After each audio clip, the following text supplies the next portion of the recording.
Je jouais une espèce de femme avec des bigouilles sur la tête en peignoir et tout, je parlais comme ça. Pourquoi? 1, 2, 3.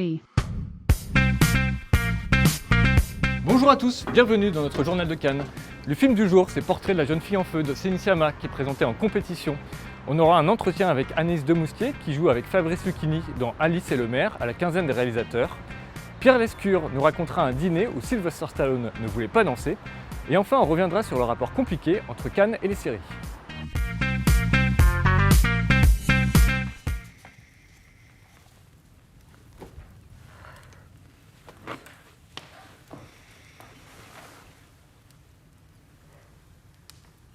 Céline Sciamma, avec seulement 4 films à son actif, est déjà une habituée du Festival de Cannes. 2 d'entre eux ont déjà concouru dans des sélections parallèles.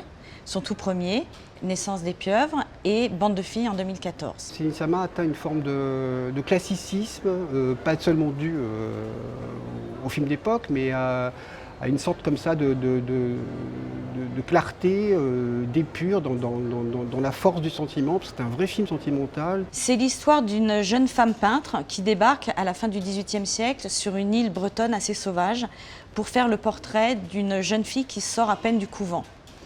Le problème, c'est que ce portrait doit être envoyé à son futur époux et la jeune fille ne veut pas se marier, donc elle ne veut pas poser. Vous allez devoir la peindre sans qu'elle le sache. Elle pense que vous êtes une compagne de promenade pour quelques jours. Il n'est question que de regard, de désir, de circulation du désir, de rapport aussi un tout petit peu de pouvoir et propre à toute relation entre un metteur en scène et son actrice. La directrice de la photographie, Claire Maton, qui a travaillé aussi sur Atlantique de Mati Diop, a fait un travail extrêmement pictural. Évidemment, on pense tout de suite à Vermeer et sa jeune fille à la perle, mais aussi à Rembrandt, avec tous ses tableaux d'ateliers d'artistes. Et puis il y a une vraie révélation, qui est Noémie Merlan, qu'on avait un petit peu vue, mais là qui éclate vraiment, qui crève l'écran et qui éblouit dans sa façon de conquérir, on peut dire, l'amour et qui séduit énormément. Adèle Haenel et Noémie Merlan sont tellement bouleversantes que moi, je vote à fond pour un prix d'interprétation ex aequo. Coupé! On m'a badigeonné de saucisserta pour qu'un chien... En fait, c'est une scène où un chien devait me sauter dessus et commencer presque à se masturber sur moi. C'est un film qui s'appelait Sois sage de Juliette Garcia. Et il y avait un énorme problème, le chien ne bandait pas. Et donc la dresseuse du chien m'engueulait parce qu'elle disait que je n'excitais pas son chien. C'était absolument cauchemardesque. Et je lui dis bah oui, désolée. Enfin, elle me dit mais joue avec lui. Enfin, j'ai pas fait quelque... Et puis moi, j'ai jamais eu de chien, donc j'étais très mal à l'aise.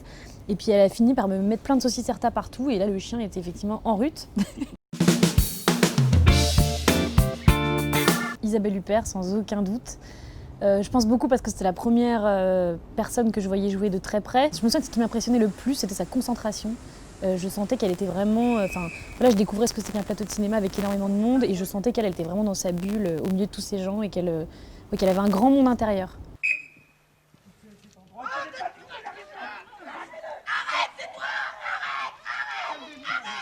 Et elle m'a fascinée aussi parce que je croyais vraiment qu'elle était ma mère. Enfin, je croyais complètement dans ses yeux à toute la fiction du film.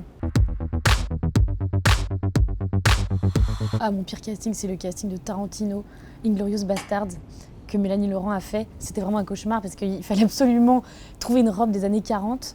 C'était plein mois d'août, j'étais revenue de vacances parce que dès qu'on vous dit Tarantino, donc tout le monde rentre de vacances. Enfin, d'un coup, c'est branle-bas de combat. Il fallait que je trouve en plein mois d'août à Paris une robe années 40. C'était introuvable, j'avais trop de mal. Je me suis mise à appeler des costumières pour qu'elles m'emmènent chez un loueur de robes et tout. Enfin, j'avais vraiment tout donné et je suis arrivée là-bas et en fait, le mec, il m'a dit « Excuse-moi, mon chien a très faim, donc je sors, là, je vais lui donner à manger et tout. » Donc il est parti. Pas Tarantino, hein, le directeur de casting. Donc tant pis, du coup, je parle de lui, mais bon. Et puis donc j'ai attendu avec ma robe années 40 comme une débile pendant vraiment genre 1 heure. Et puis il est revenu. Il avait pris de la nourriture pour son chien et pour lui-même.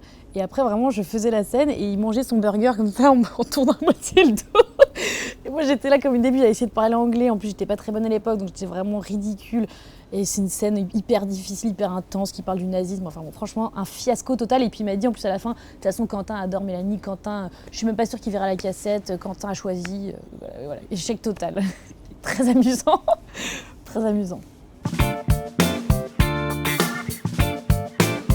Le tout premier souvenir de jeu, c'est des choses que je faisais quand j'étais petite au théâtre. En fait, je me souviens que il y avait un spectacle et j'avais pris l'accent du Nord et j'étais en peignoir. Je jouais une espèce de femme avec des bigouilles sur la tête en peignoir et tout. Je parlais comme ça et j'avais fait rire toute la salle. Et je me rappelle de ce moment où je m'étais dit c'est génial, les gens rient et moi j'étais très à l'aise, je m'amusais énormément. Et ouais, c'est un de mes premiers souvenirs vraiment de pur jeu. Je me suis dit en fait c'est très amusant. Et c'est drôle parce que je fais peu de comédie, mais je commence à y venir et chaque fois que j'en fais, notamment quand j'ai fait le film de Quentin Dupieux, je retrouve ces sensations-là, en fait, très primaires d'amusement, quoi. Je suis enceinte, en fait, c'est pour ça. Je travaille là-bas aussi, c'est pour ça. C'est mon mari, c'est pour ça. C'est marrant parce qu'effectivement, vous dites souvent c'est pour ça. Un film de Godard, un peu léger, comme ça, dans Paris, un beau Paris, où il y a encore des jolies voitures, où il n'y a pas toutes les choses moches, là, tout le mobilier urbain qui est très laid. Un film où tout est beau. Il y a une scène que j'adore dans le film de Pascal Ferrand qui s'appelle Bird People, mais je pense que personne ne considère cette scène comme une scène d'amour, mais moi oui. En fait, le film raconte le parcours de deux personnages, le mien et celui de Josh Charles, un acteur américain. On se croise dans un hall d'hôtel et en fait on se voit, on se serre la main. Il me tend la main, je sais plus qui tend la main, mais en tout cas il y a une poignée de main. Et j'ai trouvé ce plan, cette scène, ce moment magique et je me suis dit en fait c'est comme une rencontre amoureuse.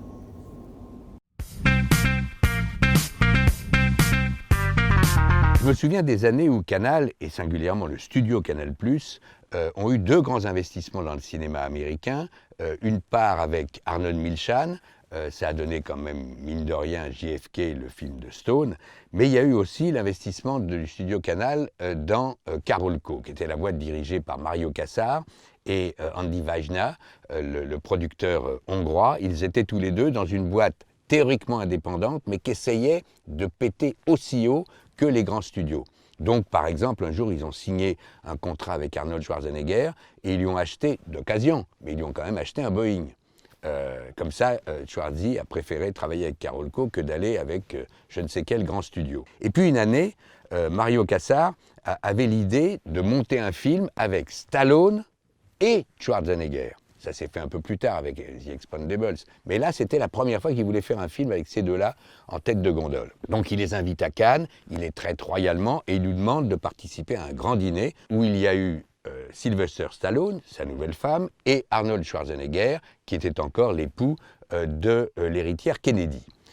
Ils sont là tous les deux autour de la table, on mange royalement, on discute. Mario Kassar est dans une grande forme avec ses lunettes noires, comme toujours, qu'on ne voit pas ses yeux un peu fatigués.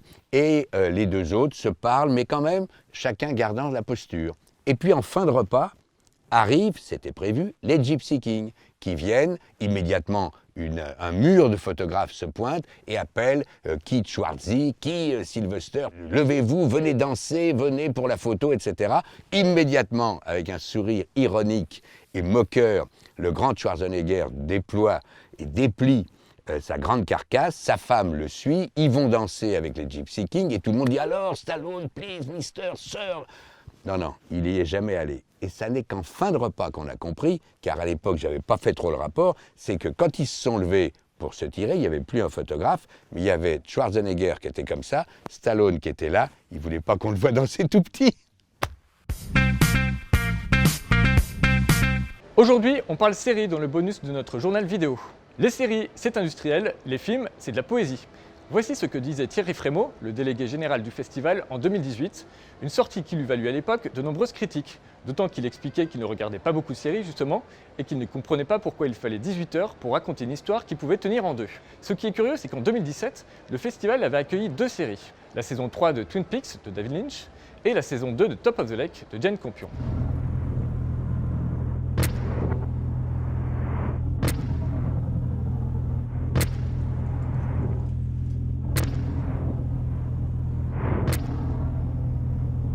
Et puis en 2018, donc, pouf, plus de séries, sans doute pour laisser la place au festival Cannes Séries qui venait tout juste de se lancer. Cette année, on a donc été un peu étonné de voir en sélection Too Old to Die Young, une série en 10 épisodes signée du réalisateur Nicholas Winding Refn et produite pour le géant Amazon.